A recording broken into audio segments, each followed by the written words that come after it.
Welcome back to my hunting and outdoor YouTube channel. I'm getting ready to go on a hog hunt, and well, it's not really hunting the way I normally hunt.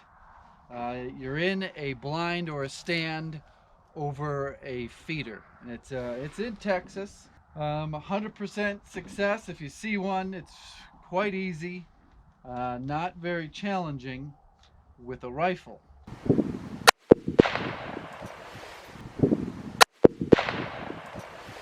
I'm always up for a challenge, so I'm going after one this year with a bow. I have tried in past years and have been unsuccessful. Where we go hog hunting, it's in it's North Texas. As feral as you can get, as wild as you can get. They are not easy to get close to. They'll come to the feeder, and usually the stands are set up at 80 to 100 yards, and you just shoot them with a rifle.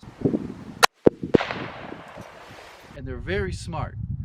A lot of these videos you see on YouTube of them shooting out of helicopters, or the big ones with floppy ears, those are like farm raised and like domesticated. The ones we're going after are as wild and as feral as you can get. I got 3 arrows with me. I'm not going to shoot for distance. I'm only going to set up at 40 yards, going back and forth between 40 and 30 yards. I'll probably go out a little bit further after a few rounds at 30 and 40, just because I like to shoot at distance. I have not shot my bow since I shot that cow elk opening day of archery season in Wyoming.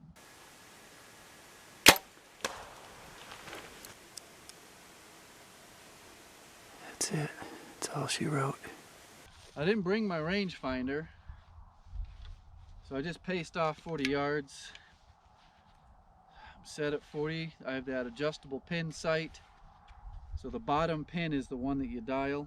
So it goes 20, 30, 40, and then you start dialing, and that bottom pin is the one that is dialed. So 43, 45 yards, 48 yards.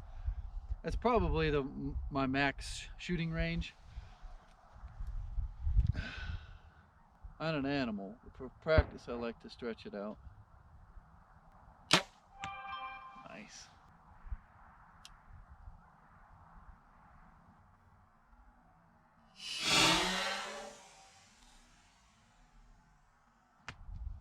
I think I went through.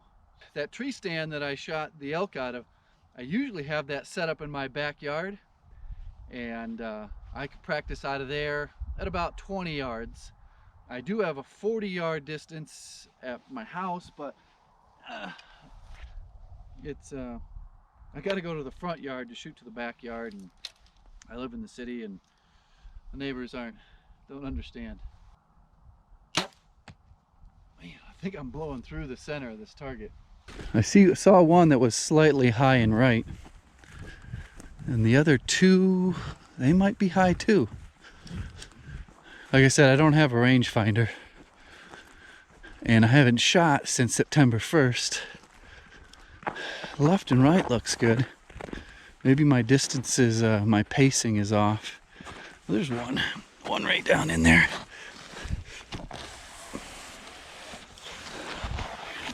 Now there's limited shot opportunities when we go down.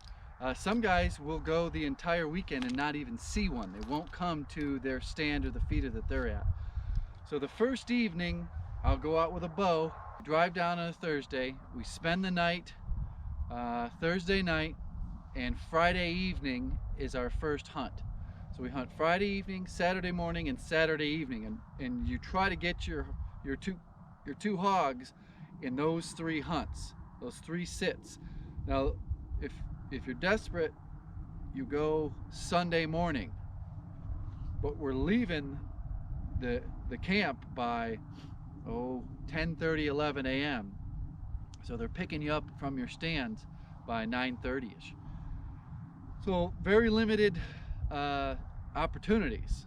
So we got Friday night, Saturday morning, Saturday evening, and that's about it. You get 3 chances.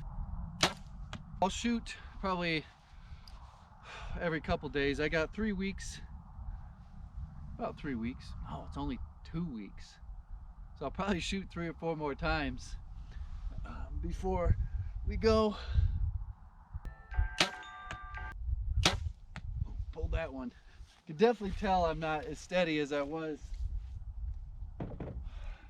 No, because I had practiced all summer long religiously, and for the last I'd say month, I didn't shoot at anything less than 100 yards or 90 yards leading up to the hunt, so that 45-yard shot on the elk was just a piece of cake. So the grouping slightly high. It's pretty sloppy for 40 yards. So this is the 100-yard bench, and instead of pacing 90 from the target, I'm going to pace 10 from the 100-yard bench, which gets me set up right there. And the target is right down there. You won't be able to see it, but I'll actually might move the camera up there so you can see it. So I'm going to dial this to 90. And the reason I'm not just going straight to 100 is because when the arrow comes out of here, it gets uncomfortably close to hitting the sight. So when you're dialing for 90, you're lowering the sight so that you raise the bow up. And I just don't need to have the arrow hit the sight. And I'm pretty confident. I'm feeling pretty confident. I'm not worn out. I only have 3 rounds, 1 at 40 and 2 or 3 at 30. I'm using the bottom pin, and I'm just going to hold at the center of that black target down there. Hit it. Have no idea where I hit it. It's also pretty chilly out. It's the truck temperature, the thermometer says it's 27 degrees out. I'm probably not bundled up as much as I will be in the tree stand. It could be. This down coat here works pretty well.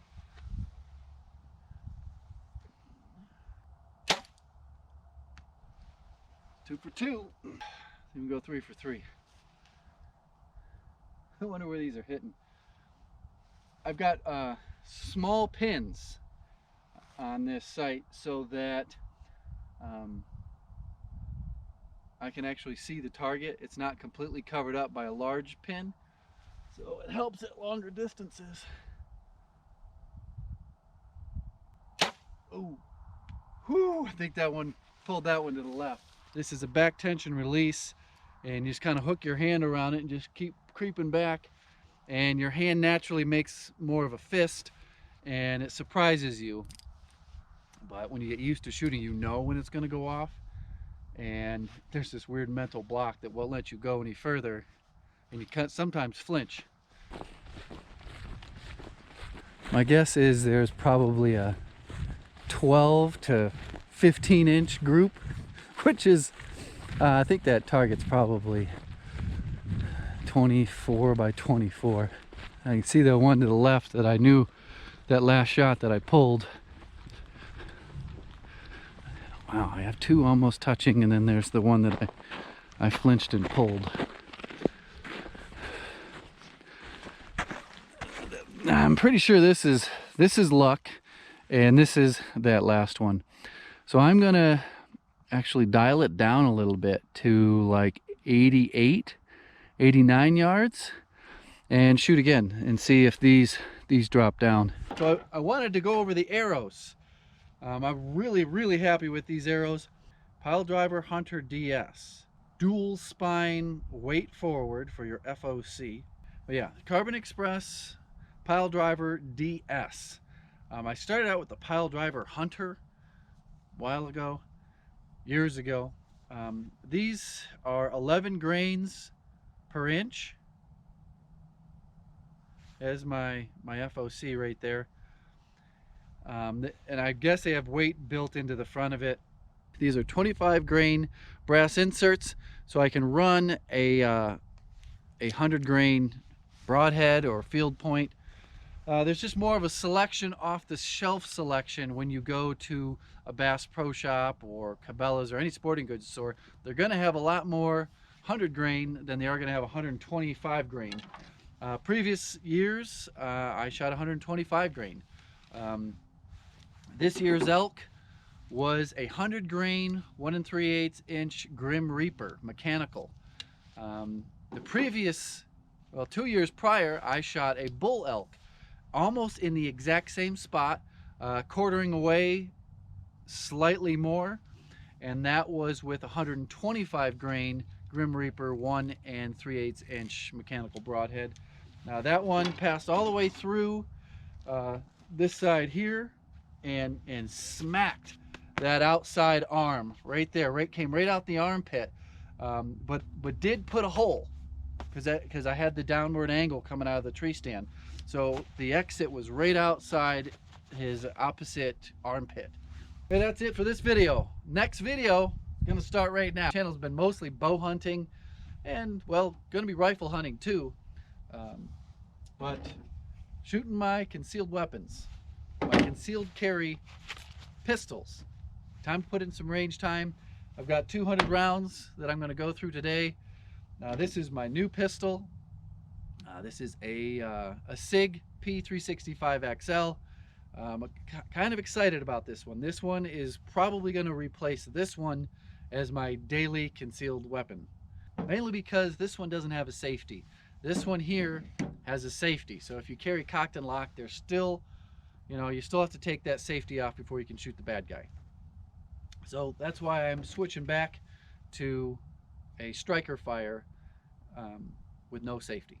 But that's going to be a separate video of its own. Goodbye.